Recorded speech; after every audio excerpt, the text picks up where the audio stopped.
Hola, ¿qué tal? ¿Cómo estáis? Espero que estéis muy bien. En el día de hoy, y como ya habéis visto en el título del vídeo, vamos a hablar sobre cuáles deberían de ser los puntos o las cosas que tendríamos que tener claras para empezar en nuestro negocio perfectamente alineados o empezar a hacer una gestión económica mejor de nuestro negocio en 2025. ¿Cuáles son las 4, 5 cosas, 3 cosas, X cosas que tendríamos que hacer para algo que no hayamos hecho en 2024, mejorarlo en 2025? Algo así como los propósitos de año nuevo del año 2025, pero para nosotros o para nuestro negocio, ¿de acuerdo? Pero antes quería daros las gracias a todos por el apoyo que le dais al canal, gracias por estar siempre ahí. Y la verdad es que no mucho más. En breve os iré contando algunas novedades que tenemos por ahí. Muchas gracias a todos aquellos que os ha gustado, me habéis dicho que os ha gustado al menos saber qué es lo que hacemos en Averas, que os lo explicamos en el vídeo de la semana pasada. Y nada más, si estáis listos, vamos al lío.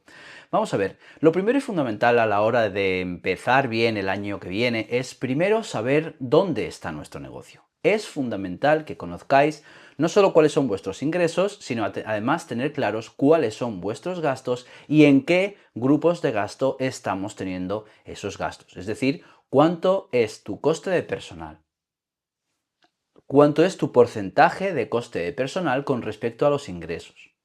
¿Cuánto crees que debería de ser? Esas son preguntas que te tienes que hacer. Si no lo tienes claro, este es el primer paso. ¿Cuánto es mi coste de compra de todas las compras que hago en el negocio de alimentación y bebidas? En el caso de que sea una empresa que no sea de restauración, porque sabéis que nos dedicamos también a empresas, ¿cuál es mi coste de compra de materias primas? ¿Y qué porcentaje corresponde con respecto a los ingresos? ¿Vale? Bien. ¿Cuál es mi coste de varios? Todo aquello que no es mi coste de personal ni mi coste de compra de materias primas. ¿Y cuál es mi coste de suministros? Agua, luz, gas, carbón, todo lo que necesitemos para producir, o bien en el restaurante o bien en nuestro negocio. Y con eso, además, sabremos cuál es el beneficio, lo que me queda al final de ingresos menos gastos con sus grupos de gasto, cuánto es el beneficio que tiene de empresa. Y ahora debes de considerar si en este año 2024 ese beneficio ha sido suficiente o no, si tienes más dinero que cuando empezaste el año o si por el contrario sigues igual o peor. Si estás igual o peor, entonces tenemos que dar un pasito más, no solo conocer, sino actuar sobre aquellos gastos que puedan estar desproporcionados con respecto a los ingresos. Bien, si esta parte ya la tenemos controlada y conocemos cómo funciona nuestro negocio, lo que nos tenemos que plantear para el año que viene, 2025, es, oye, vamos a empezar a trabajar con presupuestos, vamos a empezar a hacer previsiones de ingresos mensuales y en eso voy a sacar cuántas personas voy a necesitar según el porcentaje de coste de personal que quiero tener. ¿Cuál va a ser mi máximo de compras que voy a tener durante todo el año? Es decir, plantearos cuánto creo que voy a ingresar en enero, en febrero, en marzo, en abril, ¿vale? Incluso dejarlo por trimestres y así además podéis calcular el IVA. ¿Cuánto voy a facturar en enero, febrero y marzo y cuál es el total? Abril, mayo y junio y cuál es el total. De esa manera tendréis controlados los trimestres del año, por un lado. Y por otro lado, tendréis que ir haciendo la realidad con respecto al presupuesto para saber si os estáis ajustando a lo que necesitáis.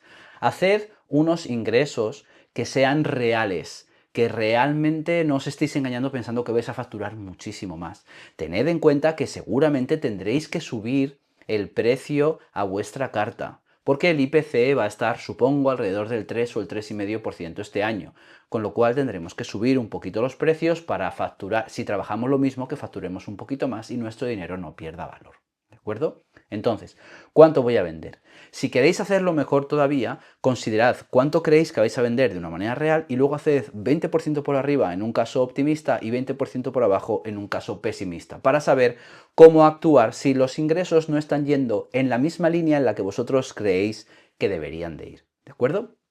Entonces, una vez que tenemos los ingresos pesimistas optimistas, después mirad cuál es vuestro porcentaje a día de hoy de coste de personal, de compra de materias primas, de varios y suministros con respecto a los ingresos, mirad cuál es la que creéis que tenéis desbalanceada y entonces intentad arreglarlo. Oye, si yo tengo un personal que está por encima del 40%, si facturo esto con mi coste de personal que tengo a día de hoy, ¿en cuánto se queda? ¿En qué porcentaje? Y si ese porcentaje es mayor del que quiero tener, cuánto tendría que reducir para tener el coste de personal que yo quiero y saber si eso es posible con el personal que tengo a día de hoy, si lo puedo reducir y si puedo dar el servicio que estoy dando con ese mismo personal que me quedaría. Es decir, si ahora mismo tengo un coste de personal en un 38% y considero que debo tener un 35%, que es un 3% menos, ¿cuánto corresponde ese 3% con respecto a los ingresos? Y si eso es quitar media persona para poner una media jornada, si es quitar una persona, dos personas o tres personas, y si eso es posible en mi negocio. De la misma manera, el coste de alimentación y bebidas o el coste de materias primas, imaginaros que lo tenéis en un 38% y consideráis que hay que bajarlo a un 35%, un 3%. Ese 3% además, como es una reducción de gasto, va a ir directamente a vuestro bolsillo, directamente. De acuerdo. ¿Cómo lo hago? Bueno, pues como tengo los ingresos, voy a hacer el 35% de esos ingresos que creo que voy a tener, puedo dividirlo entre 4 para tenerlo por semanas y si eso me sale, por ejemplo, 5.000 euros a la semana, pues eso es lo que tengo para comprar materias primas, 5.000. Se lo comunico a mi jefe de cocina y a mi jefe de sala o a mi jefe de compras o a mí mismo y entonces me dedico a no comprar más de 5.000 euros a la semana en la medida de lo posible. ¿De acuerdo? Y siempre que podamos ir un poquito menos, pues un poquito menos. No quiero que falte nada, pero tampoco quiero sobrecomprar por si acaso, porque esa compra del por si acaso, ya solo esa compra del por si acaso puede representar un 5% de toda la facturación anual, que es una barbaridad de dinero. Con lo cual, esos dos grupos de gasto, el de coste personal y el de compras de alimentación y bebidas o compras de materias primas, son los dos grupos de gasto donde tengo un coste mayor. ¿Qué es lo que ocurre con mi grupo de varios? Mi grupo de varios es muy difícil de modificar. Al final, si mi alquiler cuesta 2.000 euros, va a costar 2.000 euros, facture 20.000 o facture 80.000. La única diferencia es que esos 2.000 euros representarán un coste mayor si facturo 2.000 porque estará en el 10% y un coste mucho menor cuando esté facturando 80.000. Supondrá un coste muchísimo menor. Pero realmente yo no puedo modificar mi coste de alquiler. Puedo intentar negociarlo, pero también tengo ahí metido el banco, también tengo ahí metido, el banco me refiero a hipotecas, créditos y este tipo de historias, ¿vale? Entonces, primera medida para fin de año, intentar saber dónde estoy. Si ya sé dónde estoy, saber dónde quiero estar.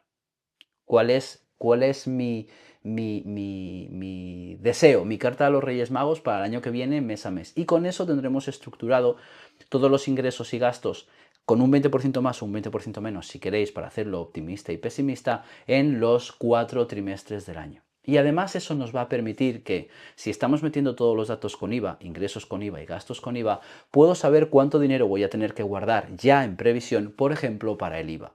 ¿Qué voy a tener que hacer? Voy a coger los ingresos acumulados que tenga de los trimestres, es decir, enero más febrero más marzo me va a dar todo el primer trimestre del año y lo que tengo que hacer es multiplicar esa cantidad con IVA por el 4,5%. Si multiplico esa cantidad por el 4,5%, ya sea la del trimestre o ya sea la de cada mes, es una manera muy rápida de saber cuánto dinero tengo que guardar en previsión para el pago del IVA. Siempre que todas las facturas de gasto que tengas mensuales y todas las facturas de mensuales me refiero del grupo de varios, alquiler, gestoría, redes sociales, ¿vale? Las tenga el gestor y todas las facturas de compras de materias primas la tenga también el gestor. Es decir, que todas las compras vayan con factura o albarán y que todas esas compras la tenga mi gestor.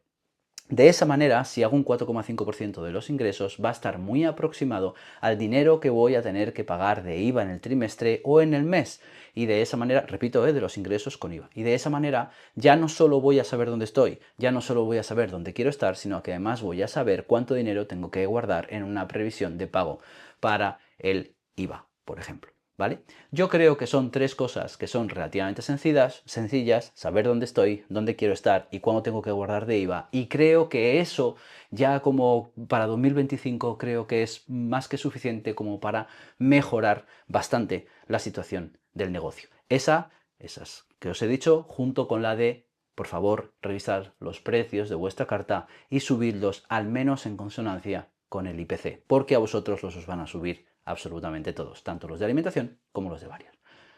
Nada más, espero que os haya gustado muchísimo este pequeño tip de cómo empezar el año 2025. Como yo ya esta semana no os voy a ver, feliz Navidad a todos, que tengáis unos días maravillosos en familia, que lo paséis muy bien y nos vemos más pronto que tarde, seguramente la semana que viene. ¡Chao!